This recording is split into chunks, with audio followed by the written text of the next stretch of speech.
morning, everybody. This is Lainey from Camp Joy Farms. I'm out in my garden today. I'm just piddling. I came out here really just to do a walk around right now. I'm going to pick a couple little things, like some tomatoes that are kind of turning that I want to pick. And I'm just going to evaluate. I was home all day yesterday, but I had some customers come over, which were friends, really. I call them customers because they were coming to buy some produce. But we visited, we did little garden tours, we talked a lot. I talked canning with one of them. And then another was a friend from high school that we've been still friends with ever since. And we just visited and caught up and everything. So even though I was home, I didn't do a whole lot of gardening yesterday. And when I came out yesterday evening, I noticed an issue. I all of a sudden have these little wasps. I'm sure they have a name, but I'm not sure what it is. I've seen them before in my garden, but they have arrived and they have decided to get onto my tomatoes and I guess just start stinging up my tomatoes. I guess I'm gonna have to do a little research to see what I can do to help with that problem, because I sure don't want to have all of my tomatoes that are just now fixing to turn and start blushing. I don't want to all of a sudden have them just being stung up like crazy by these wasps. So I tell you what, it's always something. It's always something. This Cherokee purple tomato is blushing a lot on the bottom. The Cherokee purple, sometimes they don't blush a lot or get red on the top or the purpley color maroon. They'll keep those green shoulders on them for a long time. So I don't really look at that. I'm looking more at the bottom. So I'm going to go ahead and pick this one because I can tell the wasps have been on the top of it. They're splitting a little bit. So I'm going to go ahead and pick this one and it can ripen up in my kitchen. See them there? Aren't they looking so happy? But yesterday when I walked out here, I just had swarms of them on some of my Marglobe tomatoes. Oh, this makes me so aggravated. I'm gonna go ahead and pick this rather large Italian heirloom tomato as well. You can see it's turning red on the bottom. It's very much yellow on the sides, whereas the rest of them are still light green. So it's definitely turning. I just have a real problem with either birds, hornworms. A hornworm, actually, I'll show you the next Italian heirloom plant and show you what happened. With all my diligence to try to get these hornworms, they still attack things. But anyway, with things just trying to get my tomatoes and my fruit before it's fully ripe, I've just learned to take it when I think it's the best time. And I'm gonna go ahead and pick this tomato now. That way I don't lose it altogether to some type of predatory insect or event. Case in point, this is that Cherokee purple that I just picked, and when I flipped it over just now, it has a huge wormhole in the bottom. So it's just so frustrating to watch something bud and grow and just start looking so beautiful, only to find out you may not be able to eat it. Look at this Italian heirloom tomato plant. Look at there. Every leaf gone on it overnight. Now, this didn't happen last night. This happened last weekend. I came out here last Saturday and double staked a lot of these tomatoes and looked at every one of them. Everything was fine. I didn't notice anything. Came out here Sunday evening with some friends, and this one plant had been stripped. Just one plant. The plants next to it, full of leaves. This one right by it, full of leaves. But this one stripped. So I assume it's a hornworm, though I didn't see a whole lot of the feces like you normally see with a hornworm. But in any case, my friend and I, we sat here and looked through all the plants, all the leaves. We searched everywhere for that hornworm and we cannot find it. So it's so disappointing. I've been over here since. I still can't find anything. So I don't know. That's all I can do is just keep trying. I'm gonna take this Italian heirloom as well.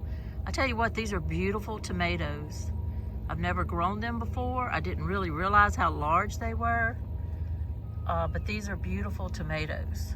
And as soon as one ripens all the way, I'm gonna taste it and see what I think. I stood my Mexico midget cherry tomatoes up as best I could with the clips and all that I had left yesterday. I don't have a whole lot left. But these little cherry tomatoes, I'm just going to highly recommend them. They are delicious. I've really enjoyed these. They're sweet when you bite into them. And I've been trying to to really tell people about them when they are buying my items from me, because I really love these. So I got the seeds from Seed Savers Exchange, and I would highly recommend them. My squash is growing so good. Look at all this. Well, you can grow pretty plants. That doesn't necessarily mean you have any fruit on there, but I can tell you these do. I've been picking them the last couple of days a whole lot because of the rain that we had. It just left everything so waterlogged and so muddy. So I've been really picking these. Look at all the little squash all throughout there, even back over there. More little ones to come, little blooms. These are doing so good. I worked my way around to the Marglobe tomatoes, and look. And it's really just on one bush that they're going crazy. Look at that. Those are my tomatoes. Get off of my tomatoes. Oh, that makes me mad. As I'm out here going around to my gardens today, I wanted to do a little bit of a commercial for another channel. This is just something that came up today, and I just thought I would throw it out there. There's another channel called Morris Patch of Heaven Homestead, Morris, Morris Patch of Heaven Homestead. If you could look it up on YouTube, just do it in your little search bar and subscribe to that channel. I would appreciate it if you want to. Just look at their videos and see what you think. They're just a good family. They left California, sold a house there, left there, and they found property in Missouri, and they bought the property, but after closing, they found out that just a lot of things around their homestead, all their electrical system and things like that had been sabotaged after their closing, like, well, right around the time of their walkthrough and things like that. And it has just been devastating. They are looking at just thousands and thousands of dollars to electricians to reconstruct wiring in their home. They're looking at ripping out walls to redo all kind of things like that.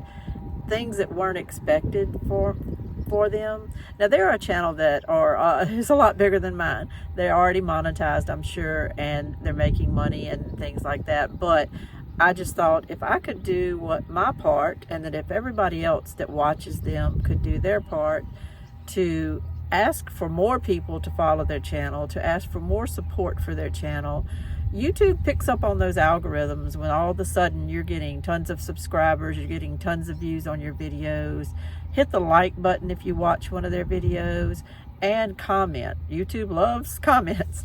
So if you can comment on their videos and just let it be known that your presence is there, that you subscribe, it really makes a difference, and it can really make their revenue kind of tick up at this moment. Right now, they're doing a great job with their channel, but they're very, very busy trying to get this house remodeled on that homestead so that they can live permanently in it. They're in temporary housing right now, so they need this permanent housing to get done. And to all of a sudden be hit with these bills is just delaying all that. And really, they have a lot of faith in God, but it can really work on your spirit, and it can really just make you sad. And it makes you sad to know, I think it makes people sad to know that there are others in this world who would do something like that, who would sabotage someone's home for copper wiring, for revenge, because maybe they didn't want that sale to go through. It's just a shame. It's just a shame. And I just wanted to show my support for them by doing this little bitty kind of blurb on my video to ask my followers to maybe turn around and follow Morris Patch of Heaven Homestead. It would really help them out a lot, and I appreciate it. I'm growing a zucchini in my lower garden called a gray zucchini. They just look a little bit different than your regular green zucchinis. Let's see. They have a light green skin on them with some little dark green mottling. I think they're very pretty. This little fella here is a Turkish orange eggplant. Now, I did fry some the other night, and they taste fine. They taste good. I just sliced it, dipped it in an egg wash, and then dipped it in some flour. You could dip it in cornmeal, whatever you want to do. and they tasted okay, but they're so little. They're so little. So I thought they were going to be bigger than this, but this is actually when you pick them. You don't wait till they get completely orange. You kind of pick them when they still have a little green and they're starting to turn orange. And the plants put out a lot of these on there. They're pretty prolific, so I mean, you kind of have to judge whether you want big food with a lot of flesh or you just want a lot of little eggplant on there. I'm gonna admit to you that I've actually done absolutely nothing to my corn, but thank goodness a lot of it stood back up. It doesn't look great. Work my way around over here. It doesn't look great. Some of it's still a little bent up. Some of it's still laid over a little bit. That one stalk there is still on the ground. A lot of it, you know, still on the ground. But this area here was what was completely laid over the other day. And it's like this part here has stood up a good bit.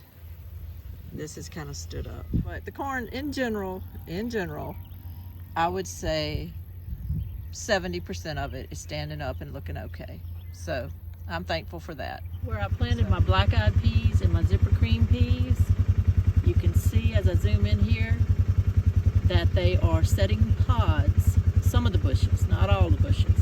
As you know, I accidentally planted zipper cream peas. A couple of days later, came back and planted black-eyed peas on top of them. So I don't really know what's coming up now. These pods are getting pretty decent size there. And this row here is the purple hull peas, a double row all the way down, and they are blooming. So they'll be setting pods here shortly. And I don't know if you've ever grown cow peas, purple hull peas, or anything like that, but if you have, you'll understand what I'm in for the next few weeks. This is going to be putting out an extreme amount of pods and peas. So, but I'm excited. I have an issue and I need help. I planted some slicer cucumbers on this row. I was thinking at the time, it was a long row too, only like 1 or 2 plants had germinated and come up, and I wasn't even sure if they was going to make it. So I planted a whole bunch of Bayet alpha seeds all down the row. Well, I was thinking the Bayet alpha seeds were the ones that had actually come up and made plants. But I'm now getting 2 types of cucumbers. You can see this one, the bottom one, is long and has lots of spines on it, lots of little pokey spines. The top one is smooth. It's still a little rough when you feel it, but it's smooth. It's got a little more yellow in it, whereas the bottom one is more dark green. So can you all tell me, if you've grown the Bayet alpha cucumber, which one is the Bayet alpha, the top or the bottom? One's a Bayet alpha and one's a slicer, and I just don't know which is which. And you're supposed to pick the Bayet alphas on the smaller size. So I don't want to be picking the slicers on the smaller size if I don't have to. But right now I just kind of took them both at this size. But I would appreciate any input I could get on that. Thanks so much. Okay, well, the title of this video is a 6-month checkup. And what does that mean? That means that I'm doing a little check-in with my channel, with my followers on YouTube at the 6-month mark of me starting this channel. I started it at the end of November, right around Thanksgiving in 2021. And this is May of 2022, right around the end of May. So I just thought I would do a 6-month checkup, and then maybe at the year's mark, I'm gonna reevaluate everything as well. And the reason being is that I didn't really start a YouTube channel just strictly for fun or just to make videos that go out into the world and that's the end of it. I really had kind of like a business plan because of my husband's situation, because of us all of a sudden being retired and home all the time now that he's on disability and all.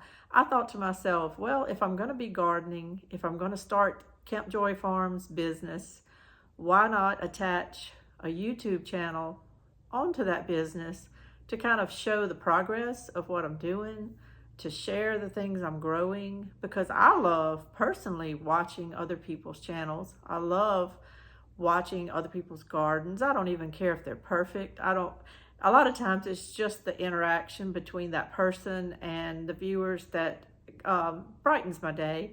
It doesn't always have to be that the garden is so great.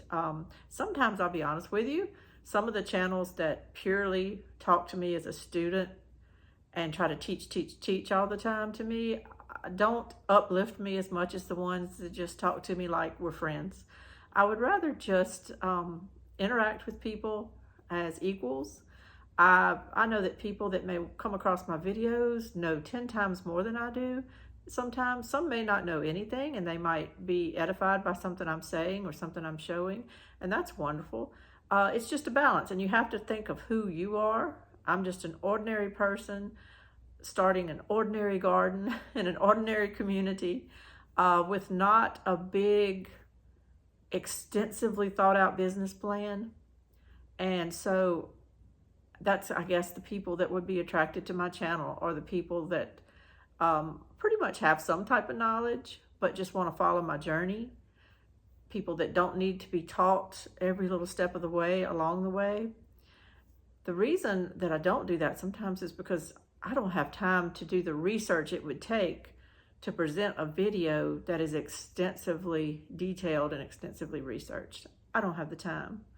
I don't. I juggle between trying to get out and do all I can to get my garden growing and taking care of my husband and what he needs, and just running our household. There is not one chore in this house that I can delegate. The way our life is right now, that is just the way it is. Our son is 20 and he works very, very hard. He's gone long hours. He's trying to start his own little business right now, so he's focused on that. Our daughter is 32, but she lives in Texas. I wanted to stop at this point and really think about the future of my channel. And yesterday, my husband and I took a little drive in the afternoon when it's the heat of the day and I really can't get out there and work a lot. We sometimes just go take a little drive. He loves it. It gets him out of the house. And he just wants me to take the long way coming home no matter where we go. He just gets kind of bored. He's always been an active person, and now to be confined to wherever he's sitting is it's hard on him. So we took a little drive and we were talking, and he expressed his desire to just simplify our lives. You know, go ahead and do your garden now, do it in the fall. But maybe let's just sell the tractor. Let's just pay somebody to come mow the yard. Let's just simplify our lives, you know. And I understand what he's saying, because it is a lot on me to do this, but I'm enjoying it. And you might think to yourself, well, golly, you know, you just started and you're already stopping. But what I really haven't shared is that when I started Camp Joy Farms last year, I formed my business last July officially with the state of Louisiana, but I didn't start doing YouTube till November. And of course, I didn't start planting seeds till after the first of this year and harvesting this spring. But I really had just asked God, can I just have 1 year? Just 1 year to do something that I want to do for myself. And that might sound odd, but I trying to do this without crying. But I spent a lot of years working for a family business, feeling obligated to a family business.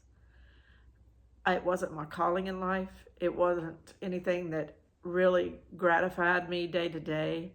I'm a hard worker, so I put my heart and soul into it. I helped grow the business. I was really good with customers. And I look back and I can just see how much I learned and grew by working that job. So I don't begrudge it.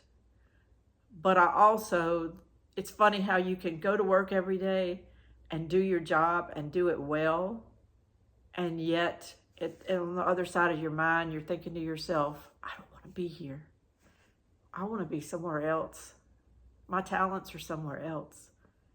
I want to do something where I want to get up every day and go to work and enjoy it, not just get through it not just do it out of obligation. I want to do something for me. And I had some plans to do some things like that. I had a little cooking business I wanted to do to where you delivered meals to the elderly. I planned it. I planned menus.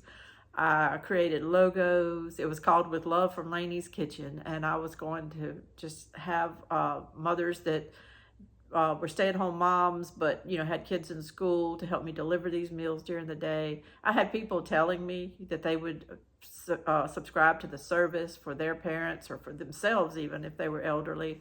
And in my mind, it just grew and grew and grew. And we finally my dad sold his part of the business in 2007. And I wanted so badly to kind of roll right into With Love from Laney's Kitchen, my business. And I didn't do it because I had 2 kids starting college around. My daughter had graduated high school right then, and my son was a little bit older, but he was in college, and there was just so many expenses, and a job kind of fell in my lap, and so I took it.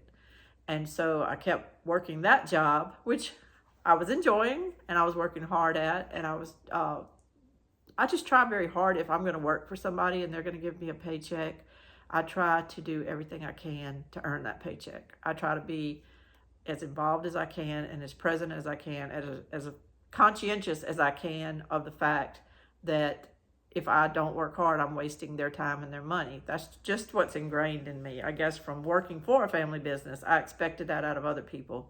And I saw what the result was when you didn't get it. You had lazy workers, and I never wanted anybody to think I was a lazy worker.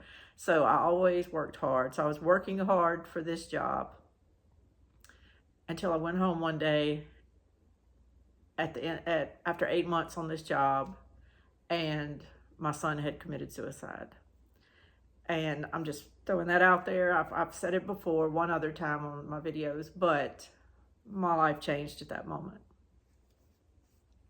And so for the next seven years or so, I did not go back to work full-time anywhere. I did not want to.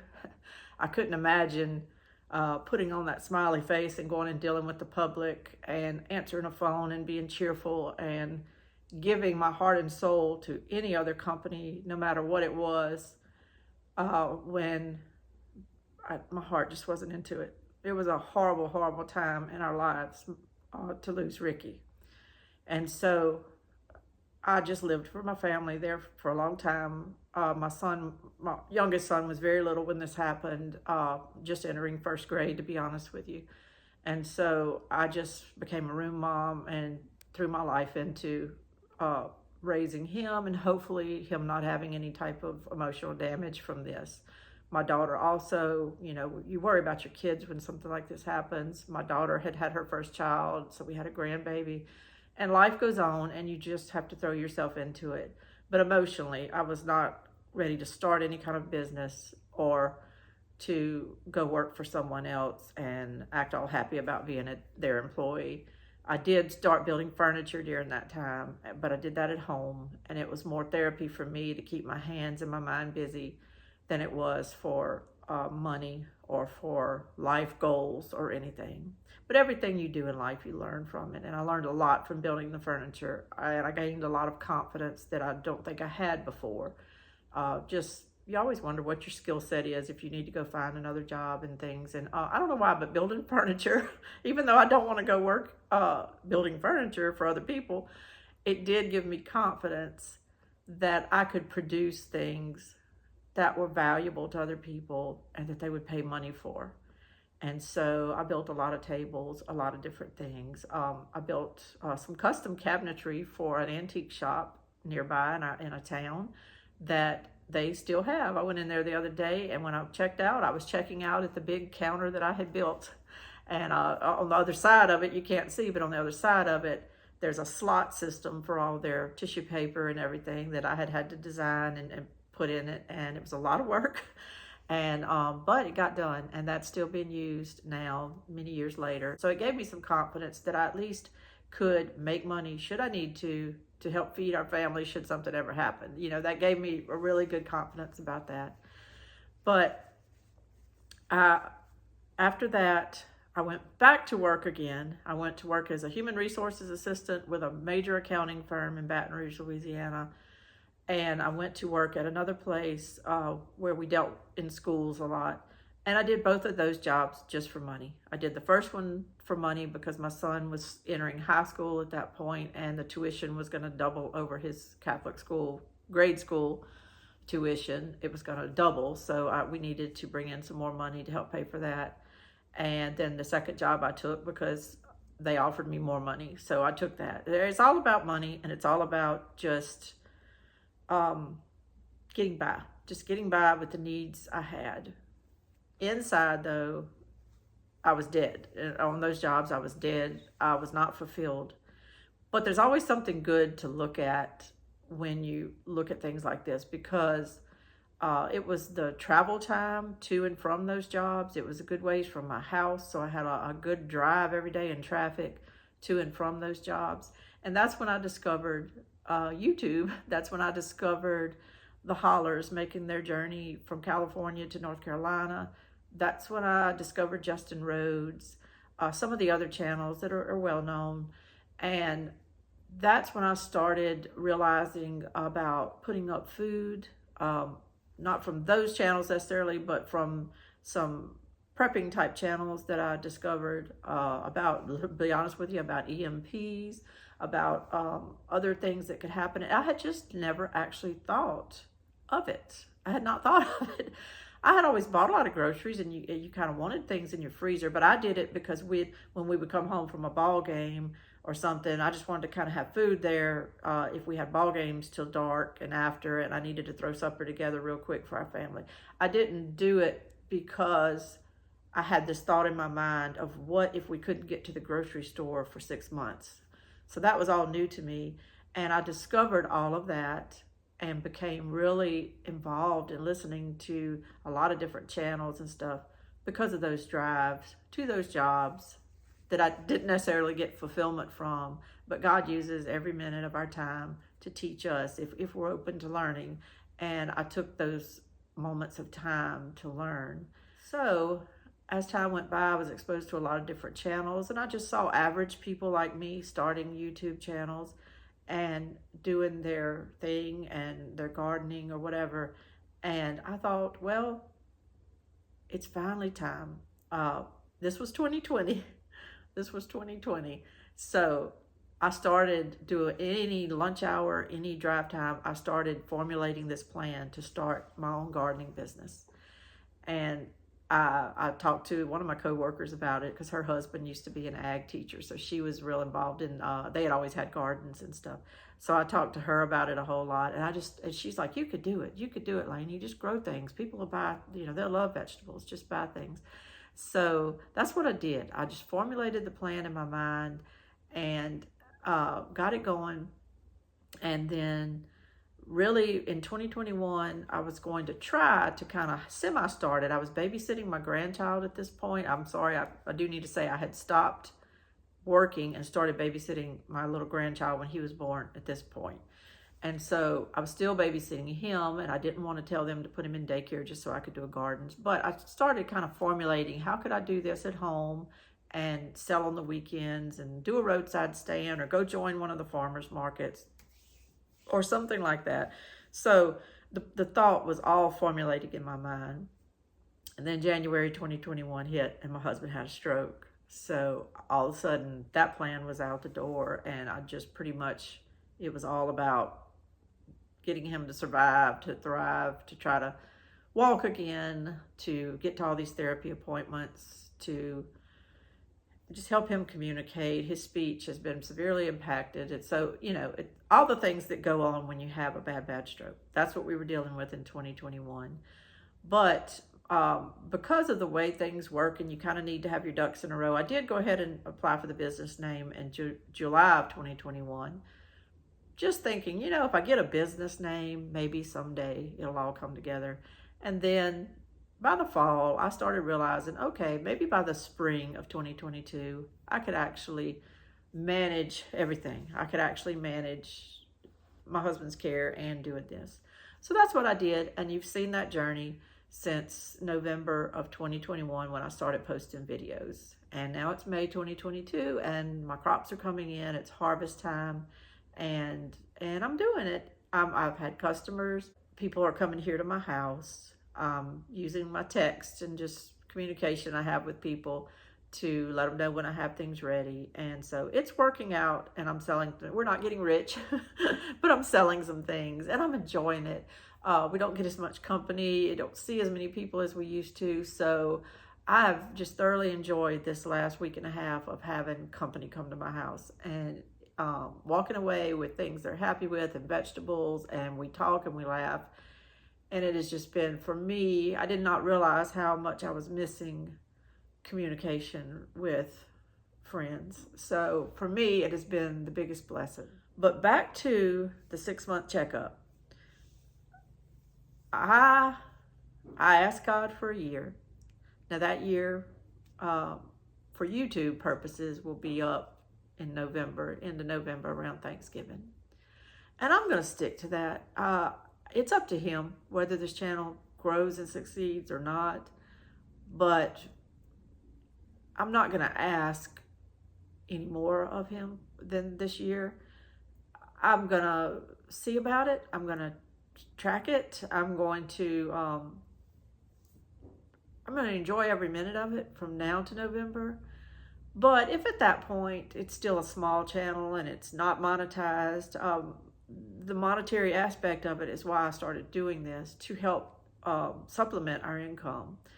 And because we do have long-term disability and everything right now, as well as Social Security, but the long-term disability ends at some point when my husband reaches full retirement age. They don't give you long-term disability anymore, so that'll be stopping. So I thought, well, I will just work on growing my farming business, my YouTube presence, and maybe that could get monetized, and then that money could be banked and just kind of as a hedge against what's coming for the other income stopping at some point.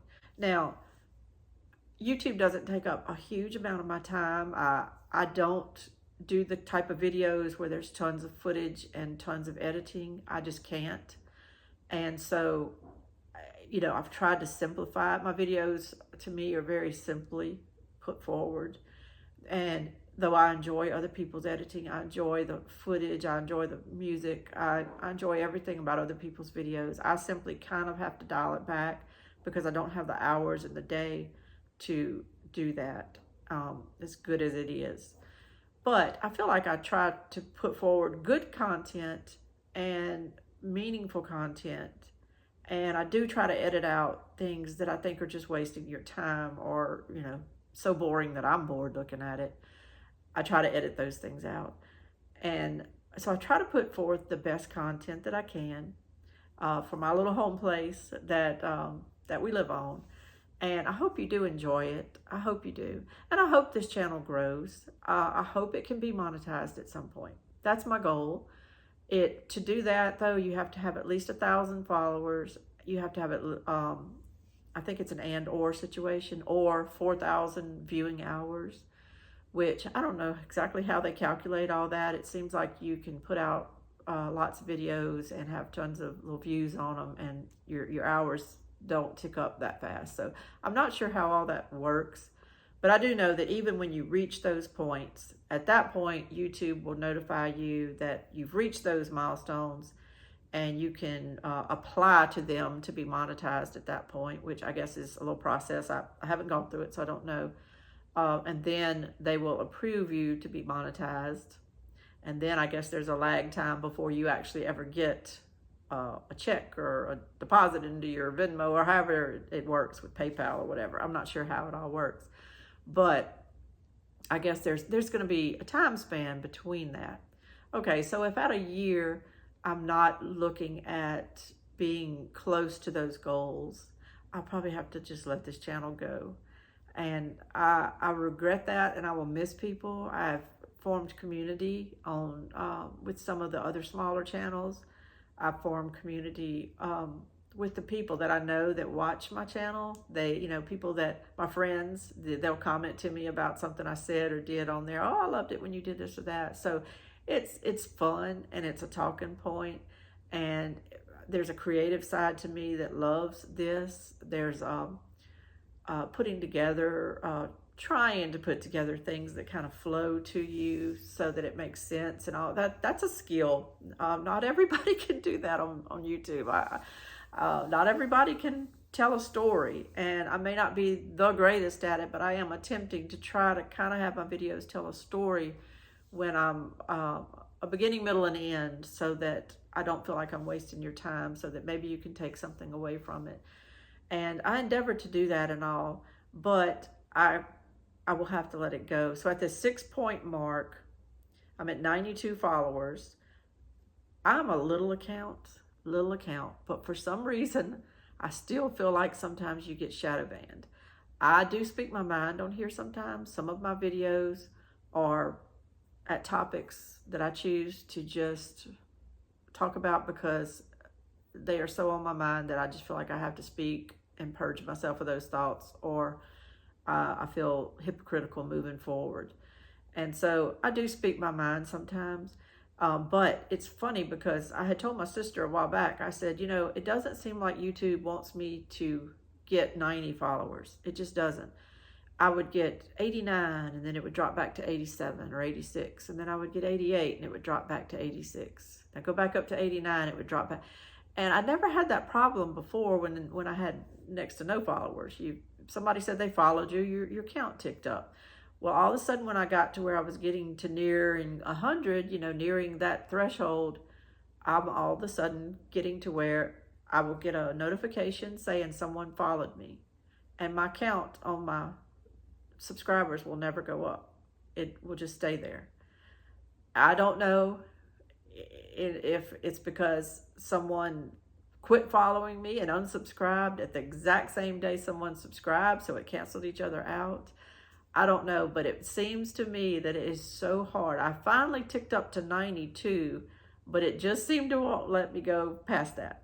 I got a notification yesterday that someone followed me, and today I'm still at 92. So is there something magical that happens at 100 to where they don't want you to get to 100? I don't know. Maybe something happens at that point. I'm not sure, but I can't seem to get to 100.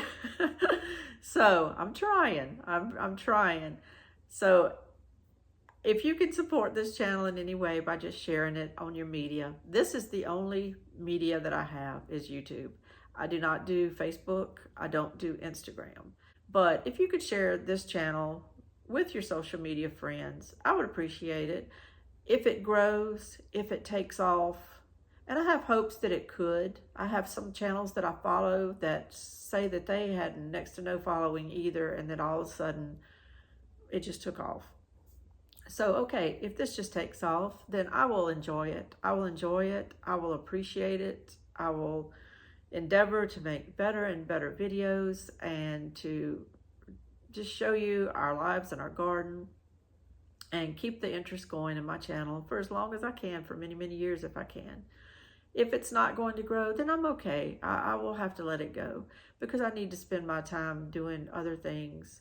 That maybe that's what's meant to be, is that that I just got that year, that I got that year that I asked for, and that you know, my time needs to be somewhere else, and I'm okay with that. But I just wanted to give this little checkup time, this little 6-month checkup, just to let you know. I feel like sometimes I'm just talking to friends on here. So I'm just talking you through things that are going through my mind, just talking you through it with me. And it helps me to make a decision sometimes if I just am honest. But I do enjoy it. I appreciate any comments you can give me on any of my videos. I just love the feedback. I do, and it means a lot to me. This is Lainey from Camp Joy Farms. I appreciate you sitting through this little 6-month checkup with me, letting me talk things out, and I appreciate all of your support and for viewing it. Thank you so much. God bless. Bye-bye.